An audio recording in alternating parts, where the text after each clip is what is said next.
Hello, I'm Roy McCoy, and welcome to the latest episode of my series, What Happened To?, where we take a game or series from history and ask the questions, what happened to it? What went wrong? Why did it disappear? And will we ever see another one? And today, the game is inFAMOUS! Before we get cracking, don't forget to like and subscribe, because your support means a hell of a lot to me. And also, in the comments, recommend other series that I could cover in my What Happened To series. Okay, inFAMOUS. This is a video game franchise exclusively created for the PS4 by Sucker Punch Productions. Not to be confused with Zack Snyder's Sucker Punch, which, surprisingly, despite its reasonable IMDb score, is actually quite a good film, and you should check it out if you haven't already. And now seems like a great time to talk about Sucker Punch Productions with their latest game, Ghosts of Tsushima, just around the corner. But more about that game that I'm really excited about at the end. Okay, back to the series. All of the games are kind of an open world environment with an action-adventure third-person feel. You take control of a character known as a conduit, who has superpowers, and you can effectively become a superhero or a supervillain. And this game has what they call a karma system, which basically means you can choose whether you are good or bad. So now, let me take you on a trip through time and space, back to 2009, when the PlayStation 3 reigned supreme, and a game called inFAMOUS hit our shelves. You take control of a character called Cole McGrath, who at the time I remember looking a bit like Vin Diesel, but he really doesn't. He's just got a shaved head. And he turns into a superhuman. You inherit lightning powers, which basically allows you to control electricity with attacks such as a lightning bolt and shot grenades, and you can use electricity to kind of fly around. It's an absolutely brilliant game. So the game takes place in Empire City, which is based, obviously, on New York. So the origin story of this character is pretty standard. Cole gets trapped in a blast, develops superpowers, knocks himself out, and then awakes with the help of his girlfriend Trish and his best friend Zeke after being looked after for a few days, and discovers how to wield his powers. He ends up getting labelled a terrorist, and there are several groups out there, including a group called the First Sons, who are led by a mysterious man called Kessler, more about him soon, and they effectively want to advance humanity through all these kind of superpowers. And these people are the enemies. Now, I recently found inFAMOUS in my collection while I was cleaning my room. And I have to say, I plugged it in, put it in the PS3, and I love this game. This game still holds up. It looks great. It looked great at the time. They had some kind of 2D cutscenes that look like comic books. This game is really worth a play if you get a chance. This game was released shortly before, I believe, Prototype, which was also a very similarly plot-based game with a guy inheriting superpowers. But this one did a lot better. And it was also around the time when Assassin's Creed was becoming really popular. But the thing that set inFAMOUS apart for me was actually the karma system. I enjoyed this because your actions during the game led you to become a good version of Cole or a bad version of Cole. So you could become the supervillain or superhero. And you ended up with different endings at the end, a good ending or a bad ending. And I think this was really unique at the time. Plus the story was really inviting. I told you I'd tell you more about Kessler. Spoiler alert, Kessler is Cole from the future who comes back to save his younger self from a boring future, basically. So this game really set the standard, and you can see that from the Metacritic scores. As of recording this video now, the critic score, the meta score, is 85, and the user score is 8.3. So really good scores there. It was also a commercial success, and as I've said before, companies like Sucker Punch like commercial successes, and that leads them on to make sequels. So, 2 years later, in 2011, back once again on the PS3, we have inFAMOUS 2. The story of inFAMOUS 2 relates around Cole's struggle to become powerful enough to take on the Beast, who was revealed as the antagonist at the end of the first inFAMOUS. And this game takes place about a month after the death of Kessler. Oops, spoiler alert. This time the game takes place mainly in New Marais, which is effectively New Orleans. At this point it was quite clear that the inFAMOUS series didn't believe it had the naming rights to American cities. Hold that thought. I'm not going to go too far into the story, but what I will say is, once again, this game was a great success. I really enjoyed this game. It's another game that's well worth a play. If you can crack out your PS3 and you can find an old copy of Infamous 2, I highly recommend it. This game shares a lot of its features with Infamous 1, with the kind of electricity powers and the open world and the action-adventure. It also has the karma system once more, which some people loved, some people hated. Ironic.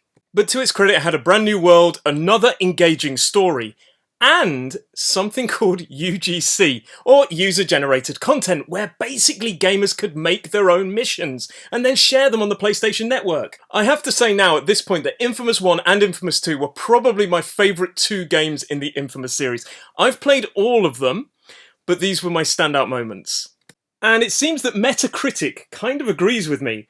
The Metascore is 83, so slightly lower than Infamous, and the user score is 8.6, which is slightly higher than Infamous. At this point, for me, the series was going really strongly. This was the last main game to feature Cole as a protagonist. However, there was one other outing for Cole, and it featured vampires.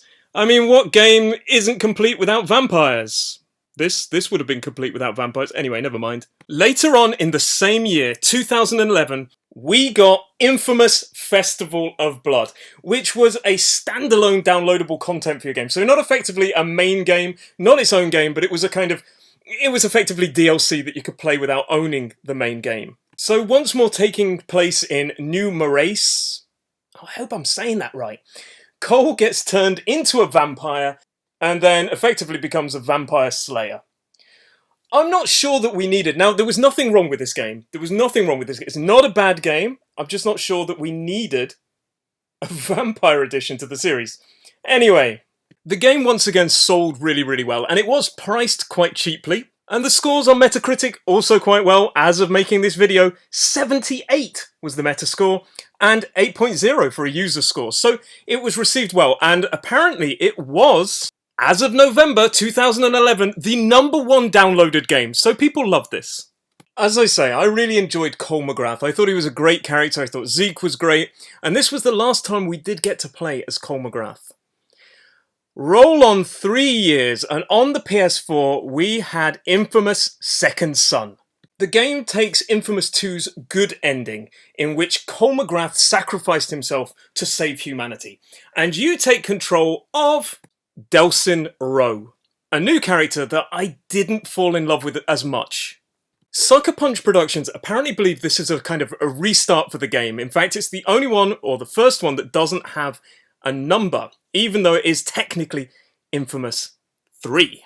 And this time the game takes place in a fictionalized Seattle. We have the naming rights to cities now! In a world where conduits like Cole McGrath and Delsin are basically bioterrorists and arrested and hunted. I found the character of Delsin a little bit childish, a little bit annoying. Not like Cole. He was more charismatic than Cole, but somehow Cole felt like a superhero who didn't want to be a superhero or a supervillain. Now, to put this into context of how well this game did, this was the fastest selling entry in the Infamous franchise and also one of the best selling PS4 games. So I have to say at this point, Infamous was still doing really, really well. The game looked better, obviously, because it's on PS4. The graphics were upgraded. The whole game experience was better in a lot of ways. The characterization, the world building, Seattle being a real city.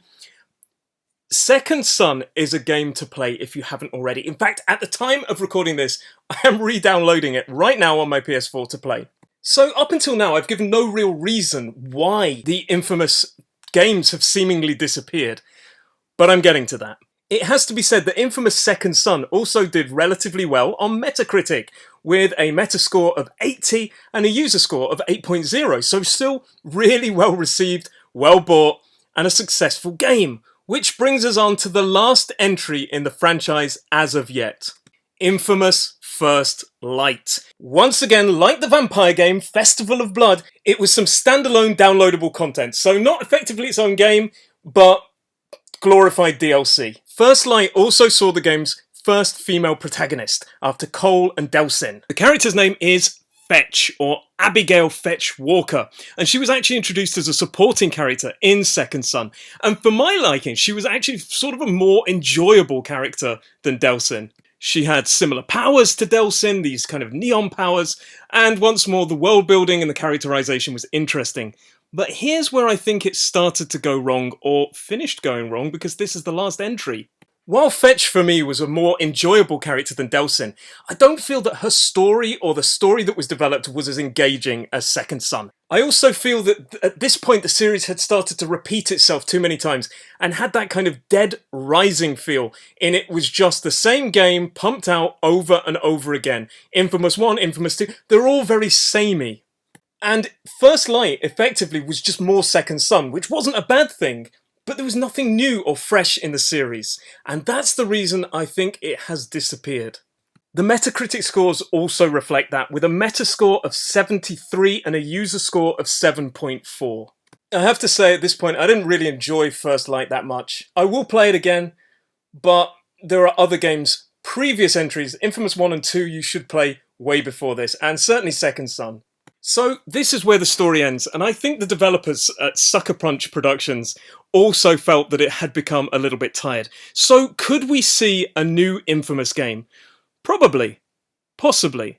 But not definitely. It's my belief that the developers got a little bit tired of making the same sort of game, formulaic game, over and over again. If you look at Sucker Punch Productions' previous history with the Sly Cooper games, they made 3 and skipped on to the Infamous series. And now they're making Ghosts of Tsushima. Hopefully I'm saying that right again, which looks incredible. Look at this trailer right now. It looks out of this world. I only hope that the game lives up to the trailer. So it's my opinion that they have been focusing all of their efforts on Ghosts of Tsushima, or have been. So potentially now there's more of an open kind of schedule that maybe we could see an Infamous game, but don't hold your breath. I think if anything is coming, it would be a reboot or a remastered version or a remake of Infamous 1. I think they'd go back to the start and remake it. But my gut feeling, if I'm totally honest, and let me know in the comments below if you agree with me, is that they're focusing now on Ghosts of Tsushima, and they're probably going to make Ghosts of Tsushima 2 or something completely different. That's my gut feeling. That's my gut sucker punch feeling. Ba-boom-ch.